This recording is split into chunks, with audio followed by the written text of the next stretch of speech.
Hey everybody, this is Randy Santel and you're watching video number 3 on my new channel, RandySantelRDN. Big thanks to everyone who watched my previous video where I discussed my results from the DEXA scan that I got in September 2025 to help kick off this 2026 Operation Atlas video series. Right after finishing up that body composition analysis at Live Lean RX here in Nashville, Tennessee, I took an RMR breath test to find out my estimated resting metabolic rate, and I'm going to detail that experience during this video. Your resting metabolic rate refers to the estimated number of calories that your body burns each day while at rest to perform all the essential functions that your body must complete subconsciously for survival, such as breathing, brain function, blood circulation, and maintaining both core body temperature and acid-base balance. Simply put, it's the minimum number of calories that your body would use for energy during a given day, even if you just sat in a chair or laid in bed and didn't move around at all during the entire 24-hour period. Your RMR does not include calories burned during physical activity or movement, and it also does not include calories burned via the thermic effect of food, which is the energy used for digesting, absorbing, transporting, and storing nutrients consumed while eating and drinking throughout each day. Everyone's resting metabolic rate is unique, depending on many different factors and variables. Your height, age,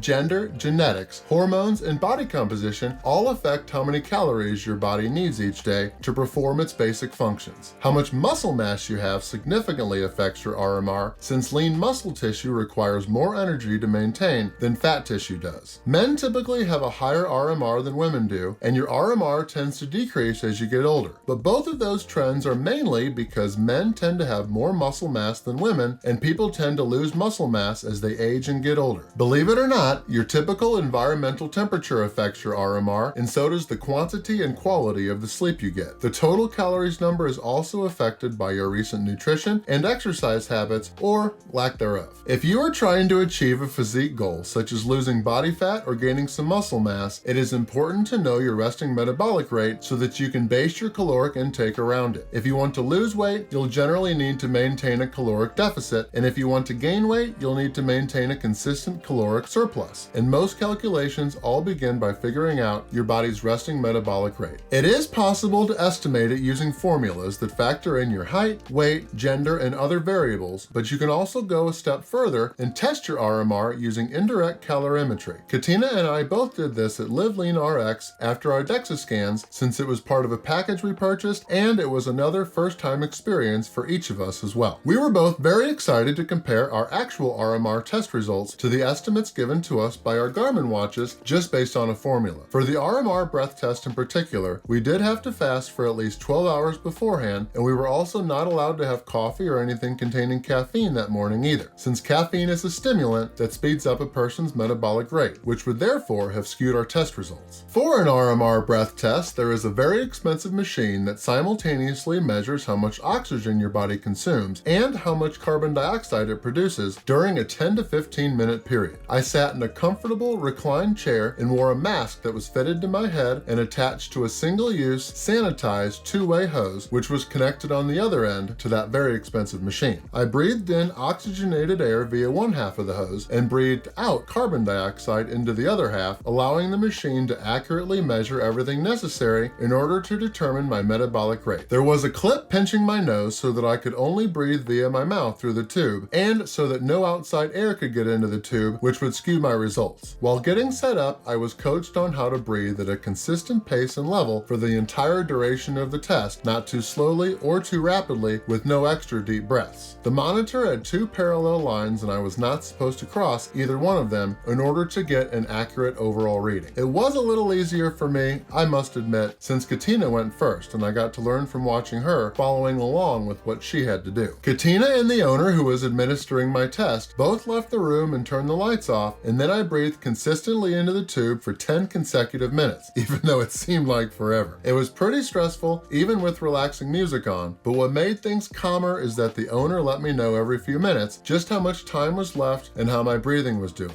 At the end of the 10 minutes, it was all over, thankfully, and the machine measured how many calories I used during those 10 minutes. Multiply that number by 144, since there are 1,400 440 minutes in a 24-hour period, and bam, you get your estimated resting metabolic rate. As you can see on the screen, my resting metabolic rate result was 2,737 calories per day, and just as a reminder, I weighed 320 pounds or 145.1 kilograms when I took this test. I'm 6'5" tall, roughly 195 centimeters, and I was happy to see that it said my metabolic rate is similar to that of other men with my same height and weight. Many of the people who get an RMR test use their number to calculate just how many calories they should be eating daily based on their physique goal and physical activity level. As I've said, calories used for physical movement need to be added to the resting metabolic rate, which is usually based on a percentage factor. Based on what was put in for my activity level, which added around 24% of my RMR calories, it says I should be consuming about 3,400 calories per day for weight maintenance and just 2,700 calories per day in order to lose weight. The 200 to 300 grams of protein recommended is based on me eating 1.38 to 2.07 grams of protein per kilogram of total body weight, since I'm lifting weights regularly and trying to preserve all the lean muscle tissue I can while primarily shedding my significant amount of body fat or adipose tissue. I have worn a Garmin Fenix 6 Sapphire wristwatch for many years to track my daily step counts and my number of hours slept, plus sleep quality too. I keep my weight updated via the Garmin app, and on September 25th, my estimated resting calories burned was 3,051. 2,737 calories versus 3,051 isn't terribly too far off, just a difference of 314 calories or roughly 10%, but it is still a significant amount. That does make sense though, since many health trackers are notorious for overestimating both RMR and the number of calories burned while exercising. RMR tests are estimates as well, since they're based off just 10 minutes of breathing, but they've been scientifically proven when in a controlled environment like mine was to be more accurate than any specific formula. As I keep losing weight, my RMR will drop as well, and I'll continue to factor in that my actual resting metabolic rate is likely around 10% lower than the number Garmin or any other health wearable device estimates for me. The RMR test was surprisingly more expensive than getting the DEXA scan was, so I don't plan on getting another RMR test done in the immediate future, but maybe I'll get one again at some point down the road if my progress ever stalls or plateaus, and I cannot easily diagnose why. It was a fun first experience though, so thanks to the Live Lean RX location here in Nashville, Tennessee for the A+